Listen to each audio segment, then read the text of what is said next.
Yeah, I think we're always, every day, you're trying to get better at something. There's always points of emphasis. I think we've had a good off-season program thus far. This is a little bit, how do we finish it on a high note for us, kind of in all three phases, getting ready for when it starts for real here in the end of July. So, sort of last tune-up. Structure of the day is still pretty similar to an OTA day for us. We have one more team period today. We're allowed a little bit more time on the field, so we'll take advantage of that, and then we're allowed to meet after practice. So it's really the only difference between the minicamp and the OTAs, but it is the last tune-up, before we break for the summer and head ourselves into the real thing in training camp. So plenty of things to improve on for sure. Yeah, I thought it was a good day for him, and a good day doesn't necessarily mean a high level performance, but it was a good day for him as a young player. To see all of the things that are coming at him. He did some really good things, and there was some cool stuff that he learned from that he maybe hadn't encountered before. First time out going against a blitz-heavy attack like our defense is, and presents a lot of problems, a lot of things you have to manage from the quarterback position, a lot of things maybe for the first time he's done. So that was really good to see. Plenty of things to coach off of on the tape. He understands things pretty quickly as far as what the looks are and what our answers are. He's done a nice job of catching up to those things, but really good first day. And the red zone's the other area too, where things happen a lot faster. The windows are tighter. The recognition happens quicker. The throws have to be on point, and so there's been really good learning down in the red zone too. So excited about all that process. There's something every day for him, which is a lot of our young players too.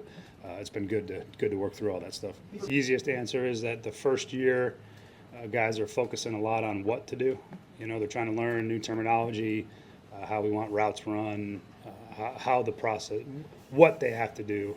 The second year is a little bit more about how to do it, the different techniques. They're worried less about what words mean because they know. They're worried less about what the language is because they've been through it. And now it's a lot more about the details within all of that. It's probably their. If you count the times through not counting the season, just installation-wise, they've been through the installation quite a few times.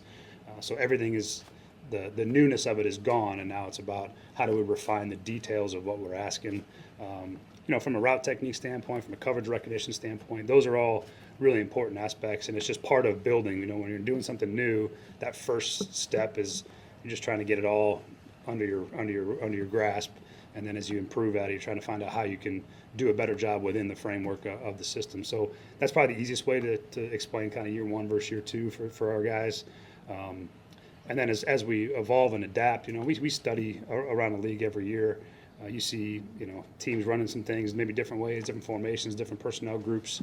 How do we best add things that fit us? And then, as you study some of the college game too, as you go across the league and you get ready for the draft, you're watching all these college guys and college offenses, and they do some cool stuff too, and you figure out where that can fit. And then for us, though, the main thing is refining what we do and doing it better at the end of the day. But we're always looking to tweak and add where we can tweak. But the best teams I've been on offensively are able to have a core, something the things they're good at, and then find ways to dress them up. So you're doing a lot of the same things, but it looks different to the defense is sort of the general idea. The speed at which they play, how quickly they can recognize things, from coverage and leverage, how quickly do they pick up on some of the nuance that's required at this level with receivers. There's a lot of things that's on their plate. They have to be able to see a lot, and every day they come out, there's something new comes up for them. And I think the biggest thing is not repeating whatever mistake they made initially and continuing to move forward. And again, the faster they start to play, the more comfortable you can assume they're getting. It's funny, sometimes you can almost see guys think when they're playing, and the idea for the receivers is that you don't want them thinking, you want them rolling, playing as fast as possible, and that just comes with reps. Yeah, I think anytime good players are available, you do your due diligence. It always takes two sides to make something happen. There's got to be interest on both sides, but we're certainly not at the point where we would ever turn our nose up at a player that's available. We'll do our research, we'll do our due diligence. Whether that materializes or not, who knows? But we're always going to look into those guys, and especially as we get into training camp with the top waiver claim, that's something else that's going to come up a lot too. Is just we owe it to our team. Our front office does a great job with it of sort of always mining whatever's available to see if we can improve our team somewhere. Where's this team from?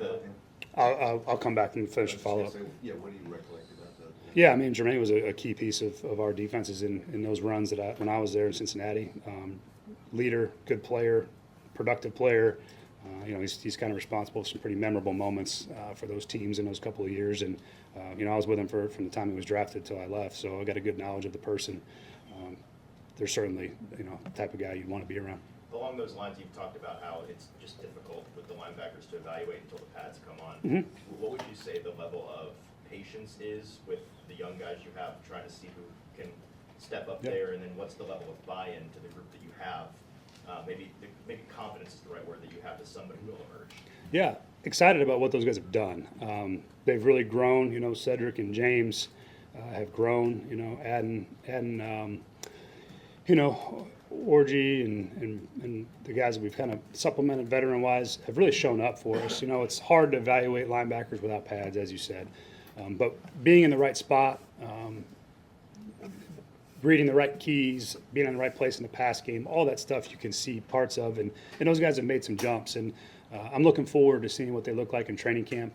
We're counting on those guys. We're counting on them to step up. And all of them, at the end of the day, could have a chance to play some significant snaps for us. So feel good about where we're at. A lot still to be uncovered and competed for, but pleased with that process so far. And again, if it's, we are confident in where they're at, and we're counting on them, but we're not there yet. We'll be mindful with Jeff. This will be his first team activity, so just be smart. But he'll be out there participating. Zeitler will probably do a little bit more today than you guys have seen. Whether that means a bunch of team reps or not, we'll see. But we'll just be smart with those guys. Lockett is in the same boat. Those guys that have just played a lot of football, trying to get them as healthy as possible and feeling as good as possible by the time we get to the season. So we'll manage that a bit, but those guys should be out there a little more than maybe you guys have seen in the last couple of weeks. I think everything that he's shown us when he's here has been fantastic, and there's a track record of success as well from what he has been as a player. But he's also got to prove that here too. He hasn't done that yet for us, so there's a little bit of that as well. Like, we're waiting for him to show us, the player that he's been. He hasn't reached that level of play for us, and so we're waiting for that opportunity to occur. And I think he'll be ready for it when it comes. But his track record of success and what he's been as a player is pretty well documented. We just hope we need to get that version of him out here for us.